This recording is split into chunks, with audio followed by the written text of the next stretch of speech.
కూచిపూడి అన్న పదం కొత్త ఆట నేర్చిందా, పాపలాంటి లేత పదం పాఠశాలగా.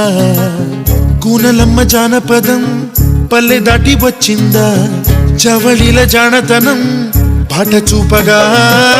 కుంచెలో దాగే చిత్రాలు ఎదురొచ్చేలా అంతటా ఎన్నో వర్ణాలు, మంచులో దాగే చైత్రాలు బదులిచ్చేలా ఇంతలా ఏవో రాగాలు.